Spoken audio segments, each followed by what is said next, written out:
Mercedes back-to-back with double podiums with Lewis Hamilton and George Russell in France and Hungary may have consoled a little bit both the team and fans after all the troubles W13 made the team go through. Ahead of the 14th round of the 2022 Formula 1 season, does Mercedes have more upgrades to introduce? If the team is thinking about new improvement, how would they manage the cap costs? Stick around to know more about this. But before that, if you're not already a member of Formula Zoom family, subscribe to our channel and activate the bell. You'll be receiving all the newest Formula 1 news and updates. If you're new to the Formula 1 world, check our channel's video package. All what you need to know is available there. Tell us in the comment section what kind of content you would like to watch on our channel during the summer break. So the Belgian Grand Prix is one of the most popular races on the Formula 1 calendar. Both drivers and fans love the Spa-Francorchamps races, such as beautiful and historical circuit, but known for its unpredictable weather. Can you imagine that at one stage in its history, it was a rainy Belgian Grand Prix for 20 years in a row? The majority of Formula 1 community have been wondering about the performance the W13 showed during the Hungarian Grand Prix final race. Whether it really had been a stronger Sunday performance than other races, or it just Mercedes actually being able to manage its car weaknesses and could find some solutions, or it just a lucky shot. Asked just after the end of the last race before the summer break, Lewis Hamilton said that he doesn't frankly know from where his cars had that pace, while Mercedes track engineering director Andrew Chauvelin described the team's double podium finish in Budapest as a particularly satisfying result after all the struggle they had been through. Chauvelin said that it's fun to race at the front again and confirmed that the team's technical staff and engineers are working hard and having more upgrades coming in order to achieve the team's first win of the season. Well, we've got more coming. We're trying to bring some performance to Spa that will hopefully close that gap. We haven't got far to go now, but we'll keep developing the car for a little while now. We're quite excited though. The last few races have been the most fun we've had all year, and we're just hoping that we can take that extra step because we definitely want to be winning races in the near future, so we're working hard to try and achieve that. Unlike Chauvelin, team boss Toto Wolff was a bit careful with his statement, confirming that the Sunday race in Budapest is a past and he must be working for the coming competitions. Adding that with all the engine issues Ferrari are going through, they are still a potential candidate for the win. Wolff insisted on the importance of keeping the hard work and car improvements. We need to be careful, that's not specific to Budapest, and that we just landed in the perfect window. Also because the other teams, Ferrari especially, complained about the tire not being where it should have been. So my personal opinion, we're just like into the front runners. You've seen that Charles Leclerc on the right tire is still dominant force, but at least we are in the same race. Wolff continued his statement in a very pessimistic way, saying that the path is still long to get to the front teams. I don't know. I don't want to say suddenly we are right back into the game and we can win races, because I don't think that's the case. I think we landed it well on Saturday and now we are repeating the result today, but I don't think we are close enough to Ferrari and Red Bull to really fight them as of yet. In the post-race debrief video, Chauvelin described the France, Hungary podiums, pole and race leading performance as things that we could only dreamed of earlier in the year, and that all the data and updates the team staff have been adding to the W13 are showing some results. The car pace was also very good, and it is always nice to have a good race before you go into that period of holiday. The most satisfying thing though is to see where the car is in terms of pace now in qualifying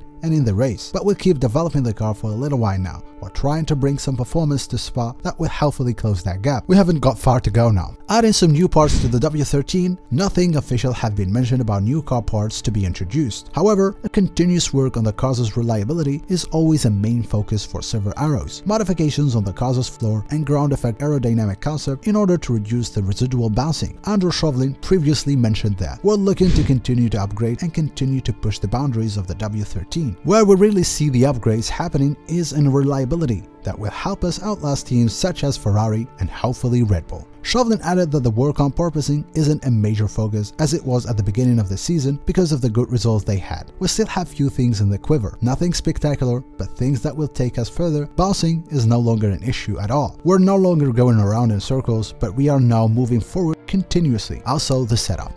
You may ask about what the costs cap. Mercedes have been introducing changes since the start of the season. Does the team have the budget allowing them for more changes? Guys, if you're enjoying the video so far, drop a like down there and consider subscribing if you like our channel's content. So the 2022 Formula 1 budget cap was established to be 140 million, and despite this, Mercedes isn't stopping. Update after another throughout the campaign. How Silver Arrows are able to do that? What is the team's plan to manage the budget? After the announcement of the season's budget cap, a lot of Formula 1 analysts were talking about the top top teams and the struggle they have to face to be actually improving their cars and at the same time respecting the cap and staying under it, especially with the increased freight costs and the rise of inflation. Previously asked about that, Toto Wolff, the Mercedes team principal, explained to motorsport.com his team's strategy to manage the technical development of their W13, all with respecting the 140 million cap. Wolff said that his team studied carefully the process. The Silver Arrow's technical staff works side by side with financial engineers that follow every modification and every upgrade decision. Take note of the value, count it,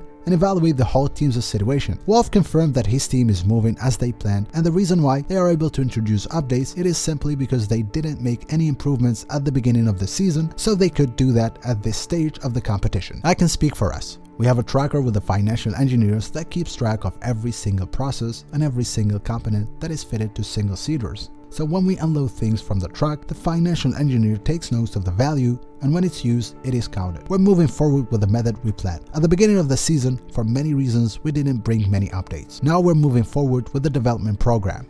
Wolff added that his team is under the FIA's budget cap control and that he has the total confidence in the F1 governing body. Mercedes boss described any breaking of the financial regulations as breaking of the technical matters. I simply believe that it's forbidden to make mistakes, because breaking the financial regulation is like breaking the technical ones. The regulation was already in place last year, and we will soon have the result that will confirm whether everyone has complied with the rules. From another side, Lewis Hamilton, the 7-time world champion, is seen to be already focusing on the next season. Recently talking about his team's changes introduced during the summer break, Hamilton stated that he's working side by side with the team's engineer so he can close enough to communicate with them about what should be in and what shouldn't be done. Hamilton said that one race win before the end of the season would be an amazing thing. This is his actual target with the upgrades now. There is a lot of pride in everyone's work, as it should be, but I really do hope by the end of the year we're able to get a win. I truly believe we will get a win this year. One win is not enough for us in terms of what we work for, but it will hopefully be in a good stead for next year. The 37-year-old Brighton focused already on the next year car version he would like to have and the issues he faced this year that he aims his team will be avoiding.